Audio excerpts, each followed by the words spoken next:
Hi there, I'm Rachel Gable, and this is your Fair Cattle Markets update for the 9th of July. According to CoBank out of Denver, the consumers are spending again, people are traveling, consumers are willing to spend money, but boy, jobs are getting really, really hard to fill. And this is causing the market to heal more slowly than most economists originally expected. The labor challenges that were felt during the pandemic, according to CoBank, are continuing and are incentivizing businesses throughout the food chain to rapidly increase automation within their operations. Of course, not every aspect of agriculture has that ability, but certainly between that and some of the labor laws that are now in effect and other legislation that came down from the Golden Dome this year, it may be the way to move. The acceleration in automation, according to Dan Kowalski, the VP of CoBank's Knowledge Center, he said that will be the longest lasting effect of the pandemic. In the animal protein and dairy sector, meat and poultry prices, this according to the CoBank article, meat and poultry prices hit record highs in mid-May as food service and retail grocery pipelines were primed for post-COVID consumer activity and summer celebrations, the grilling rally. Food service sales reached pre-COVID levels in April, hitting an all-time monthly high of $75.3 billion.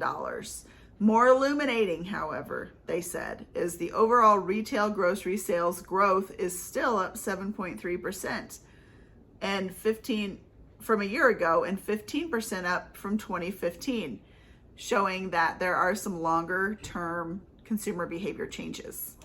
Despite beef prices, well, let me back up. Chicken industry margins have markedly improved from the worst of 2020 and profitability should remain strong through 2021.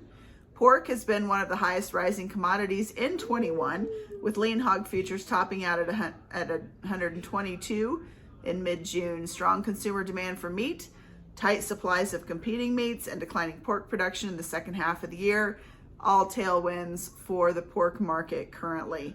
However, according to CoBank, Chinese pork prices have dropped 65% since the beginning of the year, signaling a significant reduction of U.S. pork exports to China in the second half of the year. Despite beef prices being at or near record highs, cattle ranchers and feeders are currently facing limited national slaughter capacity, high feed costs, and the liquidation pressures of exceptional drought hitting the western U.S. And in our readership area, certainly parts of the Dakotas, parts of Montana, and western Colorado are all certainly experiencing that. Whereas some of the places that are typically pretty dry are having some decent years here and there. Up in the Sandhills in Nebraska, they just got some rain, but as you guys are well aware, widespread drought. With packer margins reportedly hitting $1,000 per head earlier in the year, that's not gross, that's net. $1,000 a head earlier in the year. It is not surprising that producer organizations have pressured Congress to intervene. The national beef herd is already in contraction due to weak cow-calf profitability going back as far as 2015. Milk production in the U.S. continues to chart record highs despite the surge in feed costs and hot temperatures. In May, milk production topped 19.85 million pounds for the first time, with daily output up almost 5% year over year. Exports are at record highs and seem to be the key release valve amid the supply surge. That being said, I did read an article today about the volatility in school nutrition programs, that something like 80 to 90% of school nutrition folks are worried about shortages in supply chain next year, as well as labor shortages, because that labor shortage is just running rampant. On another note that relates to labor, I read an article from the Boulder publication that I can't find right now. I'll keep scrolling and talking. So I don't often read stuff out of Boulder, but this was a really well-written article about the labor situation and what that seems to be. They visited with a farm owner in Boulder, organic. Like, this was the perfect guy to visit with Front Range folks about what's going on. And he said, you know, I understand what you want to do, but it's going to cost these people money, and it's going to leave even his farm in Boulder County with a couple of choices. Do you raise your prices?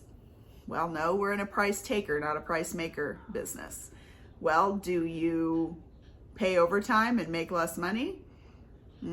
He said no. He said that he and others, depending on how the rulemaking process comes out, will likely hire fewer people and farm fewer acres, or turn to, like I said at the beginning, crops that don't take quite so much labor, that can be done with more automation and more equipment.